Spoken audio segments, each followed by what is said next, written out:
मैंने सदा ही आपसे कहा ना भाई, एक स्वार्थ का मार्ग है, एक परमार्थ का मार्ग है। और सबसे ज्यादा दयनीय दशा किसकी है? जो दोनों के बीच में पड़ा है, जो ना स्वार्थ ही साध रहा है और ना परमार्थ ही साध रहा है। सबसे अधिक दुर्दशा उसकी है जो बीच में पड़ा है। और बुरा मत मानना, अधिकांश ऐसे ही हैं जो बीच में पड़े हैं, उसको छोड़ भी नहीं पा रहे, यहां भी कुछ हाथ नहीं आ रहा। उसी के लिए श्री सेवक जी ने कहा, इत व्यवहार न उत परमारथ, बीच ही बीच जो जन्म गंवायो। अब कोई कहे अरे महाराज उस व्यवहार से तो अच्छा है थोड़ा घना, जहां जो ये कर रहे हैं सोई ठीक है। ना ना ना, ऐसा नहीं है। सही प्रकार से यदि व्यवहार किया है तो धर्मते भिरति जोगते ज्ञाना। यदि सही प्रकार से अपने अपने कर्तव्य कर्म का ही पालन किया है, फिर उसके फलस्वरूप भी तो अंतःकरण शुद्ध होगा। पर यहां तो कुछ भी नहीं किया, ना तो ठीक से व्यवहार किया, घर भी छोड़कर आ गए।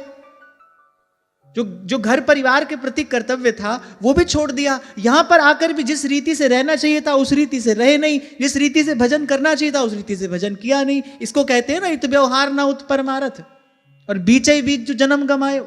क्या है ना भाई, ये मन उच्छृंखल है, इसको बंधन प्रिय नहीं है। जब भी अनुशासन की बात आएगी, जब भी संयम की बात आएगी, जब भी नियंत्रण की बात आएगी, अरे ये सब भी करना है। हमको तो लगा सिर्फ भजन ही करना है। अब मुझे लगा भाई इसके बिना कौन सा भजन होता है पता नहीं। हमको तो इसके बिना होने वाले किसी भजन मार्ग की जानकारी नहीं है। इसके बिना कौन सा भजन होता है, कौन सा भजन होता है, कौन भजन करता है, किसका भजन करता है, हम तो नहीं जानते भाई। एक बार जाकर इस बात का विचार करना। घर से भी भाग कर आए, घर छोड़ दिया, घर छोड़ दिया। मैंने आपसे कहा था ना, ये जो छोड़ देना है, इस विचार में थोड़ा सुख प्रतीत होता है। भाई अब सब छोड़ दिया, किसके लिए छोड़ा? वहां भी सब छोड़ दिया, अपने कर्तव्य का पालन नहीं किया। और कर्तव्य पालन कठिन होता ही है भाई। अभी कुछ दिन पहले मैंने आपको एक उदाहरण दिया था, चंदन की लकड़ी को खुरदरे पत्थर पर ही घिसा जाता है। जीवन की सुवास उसी प्रकार प्रकट होती है, चिकने पत्थर पर नहीं घिसी जाती है लकड़ी। स्वर्ण को यदि आभूषण बनना है तो उसे एक प्रक्रिया से होना पड़ता है। मिट्टी को पात्र बनना है तो कुचली जाती है पहले मिट्टी कुम्हार के पांव में, फिर चाक पर चढ़ाता है, ठोकता है, पीटता है, फिर अग्नि में तपाता है, तब वो मिट्टी पात्र बनती है। प्रकृति तो आपको सिखाती है कि देखो, आकार लेने में संघर्ष करना पड़ता है, सृजन से पहले पीड़ा है।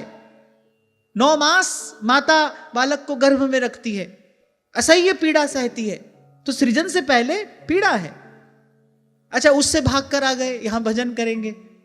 अरे आ गए, चलो आ गए, फिर कम से कम यहां तो जिस रहनी से रहना चाहिए उस रहनी से रहो ना। वो भी नहीं किया, वहां से आ गए, अब मनमाना आचरण है, अब उच्छृंखल आचरण है।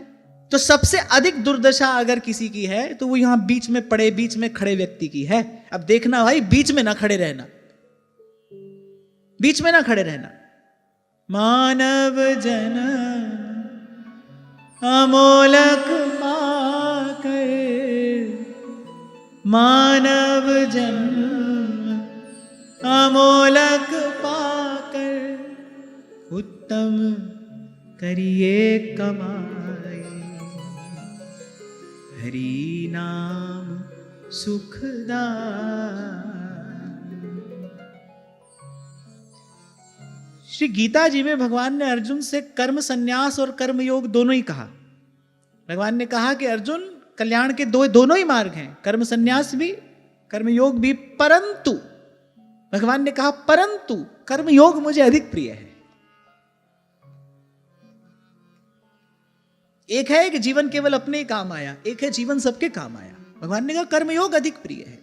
कहने का मेरा तात्पर्य केवल इतना है, अपने कर्तव्य कर्म से बचकर भागो नहीं। तुम्हारा आगे जो मार्ग है वहां भी अनेक अनेक अवरोध हैं, और मुझे लगता है कि निष्काम भाव से किए गए कर्तव्य पालन से बड़ी और कोई तपस्या नहीं है। आपने निष्काम भाव से अपने कर्तव्य का पालन किया है, इससे बड़ी कोई तपस्या नहीं है भाई।